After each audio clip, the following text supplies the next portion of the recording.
السلام علیکم. Voice of Karachi میں ہوں عدنان الحق. آج ہمارے ساتھ موجود ہیں کراچی عوامی فرنٹ کے سربراہ شمس ایوبی صاحب. شمس ایوبی صاحب کا کراچی حقوق سے متعلق بہت تجربہ ہے, بہت گہری نظر ہے اور کراچی میں سماجی کاموں میں بھی بہت بڑھ چڑھ کر حصہ لیتے ہیں. آج ہمارے اسٹوڈیو میں موجود ہیں. آئیے ہم سے گفتگو کا آغاز کرتے ہیں. شمس صاحب, یہ بتائیں کہ کراچی عوامی فرنٹ کے قیام کی کیا ضرورت تھی؟ اتنی سیاسی جماعتیں موجود ہیں, بہت سے کئی سال سے جدوجہد کر رہی ہیں, کوششیں کر رہی ہیں, ان کی موجودگی میں کراچی عوامی فرنٹ بنانے کی کیا ضرورت پیش آئی آپ کو؟ دیکھیں جی, کسی بھی جماعت کا قیام یا جماعت سازی کے لیے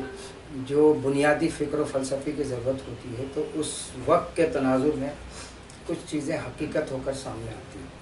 اس کراچی عوامی فرنٹ کے قیام کی ٹھوس وجوہات اس لیے بھی کم از کم پچھلے الیکشن کے بعد سے ایک نمایاں تقاضے کی صورت میں سامنے اس لیے بھی آ گئی کہ آج سے 1980 کی دہائی میں کراچی اور سندھ شہری آبادی کے عوام کے بالخصوص مقامی عوام کے حقوق کی علمبردار بن کر ایک تنظیم اٹھی تھی جسے آج ہم ماضی میں ہم مہاجر قومی موومنٹ, پھر ہم متحدہ قومی موومنٹ, پھر اس کے 3-4 دھڑے لندن اور پاکستان کے نام سے آج بھی شہری سندھ اور کراچی کے عوام میں وہ معروف ہے.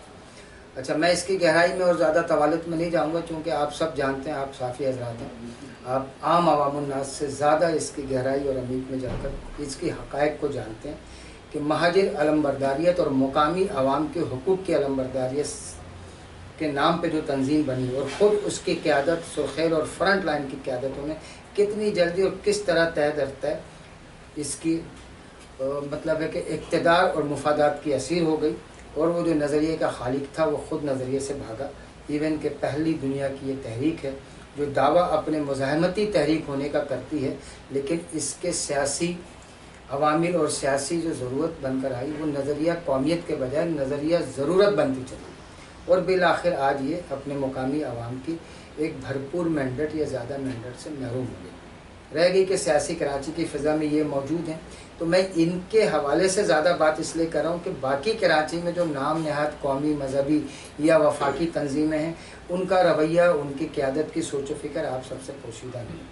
اگر وہ کراچی کو اور کراچی والوں کو پاکستان کے دیگر شہریوں کے برابر حقوق دیتے یا شہریوں کے کو تسلیم کرتے شہری حقوق کو, تو شاید MKM جیسی فضائی تنظیم کا وجود 1980 سے لے کے آج تک کراچی کے بیچارے مظلوموں کو مسلط نہیں ہوتا.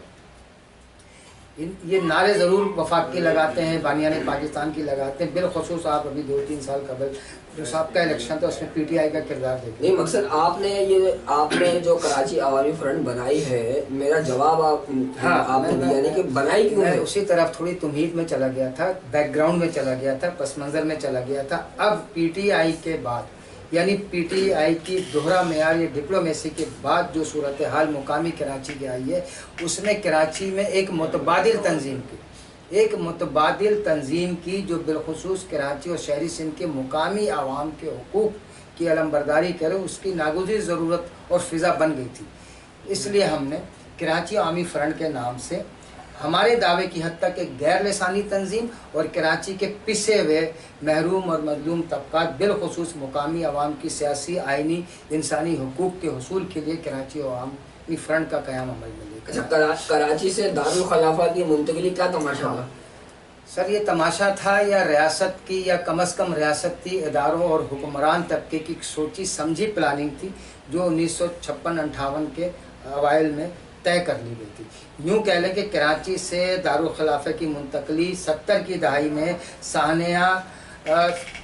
سقوط پاکستان یا سقوط ڈھاکہ سے پہلے سقوط کراچی تھا, جس کا ادراک کراچی کے لوگ نہیں کر سکے. یہ پاکستان کی جرنیلی مقتدرہ, عسکری اسٹیبلشمنٹ اور سندھ کی ماضی کے ایک نام نہاد سوشلسٹ تنظیم کے علمبردار فخر ایشیا اور ایوبی آمریت کی ملی بھگت تھی کہ بانیان پاکستان اور قائد اعظم محمد علی جناح رحمۃ اللہ علیہ کا بنایا ہوا دارالخلافہ کو قائد اعظم کے کھوٹے سکے اور مفت میں ملی آزادی اور مفت میں ملے پاکستانیت کے علمبرداروں نے اٹھا کے یہاں سے جبری طور پہ منتقل کیا. اچھا, یہ بتائیں یہ مہاجر کیا ہے؟